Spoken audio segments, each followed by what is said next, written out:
All righty, folks, we're going to have a must-have conversation. You've heard the three amigos. We often say we are not entrepreneurs, but we are employees. Brandon here says hogwash. I want to have a conversation and just set the record straight. So, Brandon, thank you for being here. Thank you for calling us out. Let's get into it. What are your thoughts? Oh, I want to bring a counterpoint, and I would call it a compliment. I think you absolutely are entrepreneurs.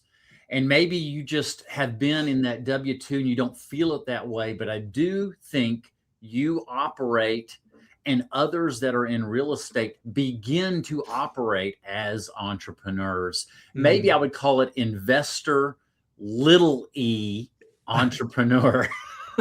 I like that. I like that. But I think as you get larger, it becomes bigger E entrepreneur. Sure. Yeah.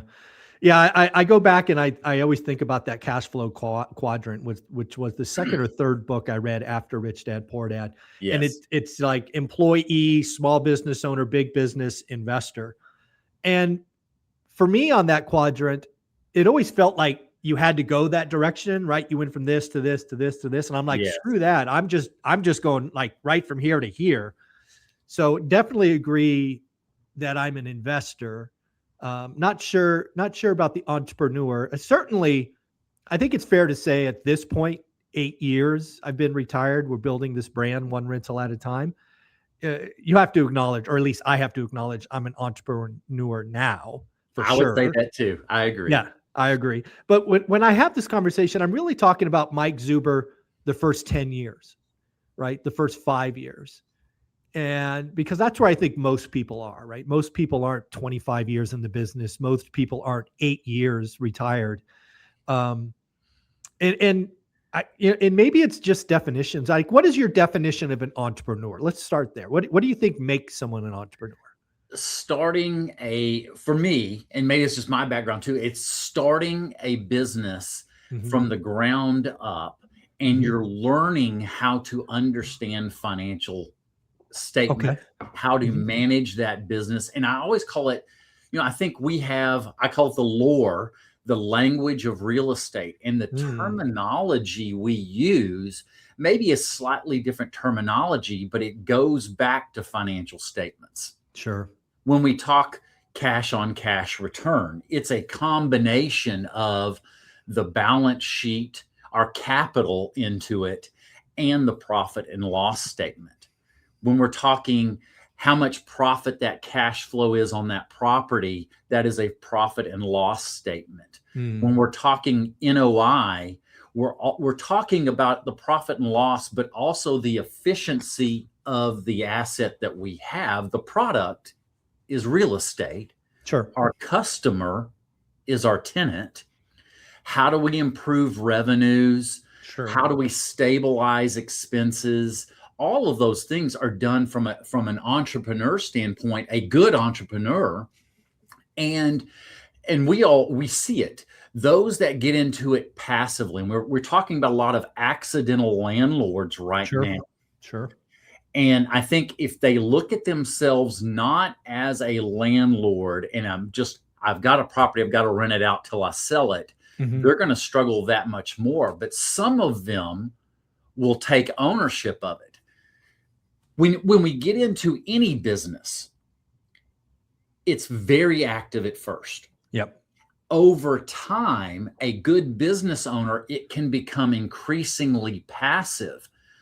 We understand leverage just like somebody buying a property. We're using leverage two different ways: leverage with capital, leverage with labor, and leverage with people.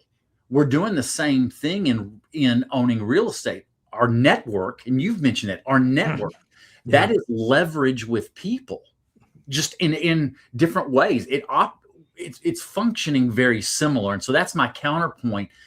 I think we're all entrepreneurs, and I compliment these W-2 people. They are taking ownership of their own destiny in a small environment, doing it one rental at a time. You're learning the financials to it. hopefully when you're not making too severe mistakes, and those that have jumped in and bought too many at the beginning, it slows their growth because they're learning for sure so much. Yeah, because I think this is a valid conversation, but this is kind of my evolution, and I think it's a lot of folks' evolution, right? When I got started, the real, I mean, and we're talking when we had 2 or 3 or maybe even 4 houses at the time. For me, I definitely wasn't an entrepreneur yet, because to me, these houses were just long-term bonds. That's all they were. Yeah. I wasn't thinking about running operations. I wasn't thinking about the cash flow statements. I was like, hey, how can I go make my money work 8, 9, 10% for the next 30 years? So definitely was just an employee who was buying a different form of a bond. I really can't say that. Even with this definition, I don't think I was an entrepreneur yet. But when I went to that Bruce Norris event and I realized we had a problem coming and California real estate was going to crash, that is when I think, to your point, I became an entrepreneur, because I had to start repositioning equity. I had to de-risk the platform. I had to sell. And then when we go from 8 to 80 units, it's just an entirely different ballgame, right? At that point, I think you're right. I made a leap to being a real estate entrepreneur, because to your point, I had to get a bigger network. I was dealing with much larger numbers, both income and NOI was it exploded. And then obviously right after that, during the crash, that's really when I became an entrepreneur, the more I think about it, because we started borrowing. I think I borrowed like $5 or $6 million from friends and family, paying 12%, 10 and 12% interest on 1 year debt. As we flipped we basically bird before it was a thing. So yeah, I definitely see that point. But, again, I think the first 4 years, I was just buying bonds. Just the house was a bond to me. What do you think? I mean, I understand. And I think me coming from as a natural entrepreneur, I think of it that first, but I want to teach others as we're working, we're doing this because we want to make an impact. Yes. If we're teaching these one rental at a time, as they're getting into it, if they begin to think like an entrepreneur business owner, where the product is the real estate, yes, and how to operate it, they will get better returns and they will be able to grow faster. I had Mark mention something to me, and I've never been called this. I've never, but he was like, but Brandon, you're a unicorn. And I sat there and I thought about it. I understand what he's saying, but for my heart, I said, you know what? But I want to teach others to be unicorns too. And that's what we're trying to do, is if we teach them to operate it better. And what we say is we want to stabilize it. Well, that stabilizing word is meaning we're managing the numbers better. And then when we say we're optimizing, that means we are really dialing into the numbers and how to increase the performance of our business. I agree with all of that. And that was where I was trying to go. Again, right or wrong, I only can tell my story. Those first 4 properties, they were just long-term bonds for me. I was traveling all over the world. They seriously were just a bond. And I don't think it's not right or wrong. It just is what it is. But to your point, once we started treating the portfolio with the respect it deserved, and we started optimizing and removing equity around, that's when it really took off. And I think you're right. I think, and that's what we both want for people. We want people in our networks to really realize what they have.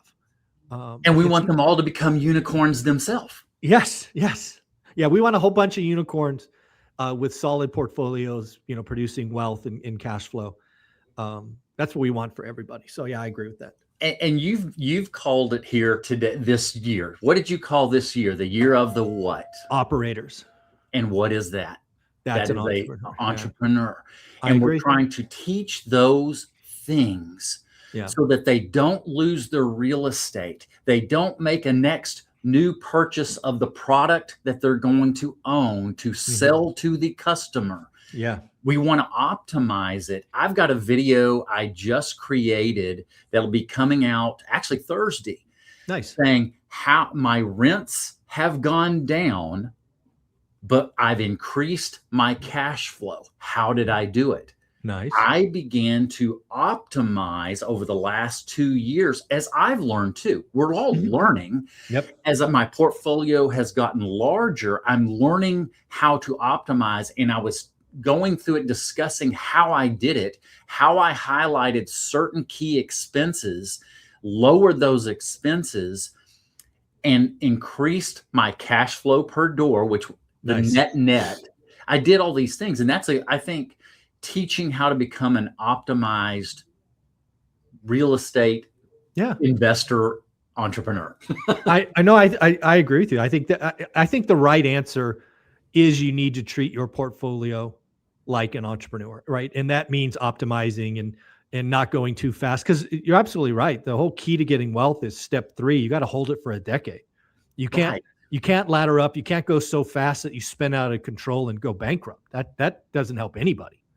Doing it one at a time. And I think Dion did this. I feel like I have naturally, the constraint is you can't build super fast. I had that constraint and turned it into an asset. Absolutely. I had time to think through every build and say, how can I optimize it? What would I do a little different? So that each time that new product I added to my business was better and better, and that asset performed better and better. You know what? It's really interesting. I've done probably somewhere between 15 and 20 portfolio reviews by this point. And it is shocking to me, just thinking about this in real time, how many of them have a functioning proof of concept, right? They've done something in their market, their buy box, and it's working. But at some point, it's almost like they get bored and they try something else. Yeah. And that something else does not work out. Right? You can call it shiny objects or butterflies or rabbits or whatever you want to call it. And at least half the time I've told people, stop it. What are you doing? Right? Go back to what was working. Go do that some more. I know you're bored. Who cares? It's working. What are you doing? Right. Stop. Right. And we have to be careful of that. I know you've done that. What my daughter wrote on her 6 principles. I recorded my own version. I could not get her on the video. She was just too camera shy, that 18-year-old that didn't want to look bad and all. Yes. So I was like, I cannot let this go. I've got to do my own version of this, of describing what you wrote. Yeah. But it's staying with one thing that works so well. Yeah. And finding ways to keep your mind active of how do I sharpen that skill where I'm now down to the 0.1% improvement, and that engages my mind. Yeah, and again, I think that goes back to really being an entrepreneur. You're absolutely right. I love this conversation because when you start asking yourself those questions, your mind does stay engaged. That's what I think. Again, thinking about these 20 portfolio reviews, it's like, hey, this has worked 3 or 4 times. Let me go try something else. And it's just that mind. But if you step back and go, how could I do this even better? That's maybe a way just to go to that next level. And I think we need to encourage that. Right? Because I think of it in athletics. And I know maybe you knew I was part of Team USA for several years. Yep. When you're at those, as you're growing to become elite at anything, you're first, when you're starting to improve, you're maybe improving every year 5, 10, 20%. But as you become more and more elite, you're now refining the smallest things to do 1% gains. And the difference between a gold medalist and somebody in 4th place is 1/10%. Yeah. But we want to be elite and have that perspective of being an elite investment real estate operator. That's the ones that do it, we see it in the syndications this last several years. These were not elite people. They were just selling a product. They didn't understand how to underwrite it, all the different variables of risk. And now people are paying the price for these amateurs getting into the business. Amateurs, charlatans, gurus. Yeah, there's hundreds of millions of dollars that are already evaporated, just not recognized. It's coming, unfortunately. Yeah. And so that's just what I wanted to bring, is encouraging others to start thinking like an investment. Maybe it's the little e entrepreneur at first. Yeah. And to learn these principles to be good operators. I think that's the key. Again, I think, again, I said it for 2026 is the year of the operator. And I'll tell you this, most years are the year of the operator, right? 2005 and 6 and 2021 and 22. That was when money was fast and loose, and anybody could do this thing. That's operators will win. Yeah, long term we're going to win because we don't do stupid things. But again, you've got to keep your portfolio. Ideally, the portfolio grows slowly, i.e., one rental at a time. But if you're going to be in the game for a decade, why not make sure what you have is performing well? And unlike me for the first 4 or 5 years, who was just really disrespecting what I was doing, it was just a bond to me. And I treated it like that. And it wasn't until that Bruce Norris event that I'm like, oh my God, I can't lose this stuff.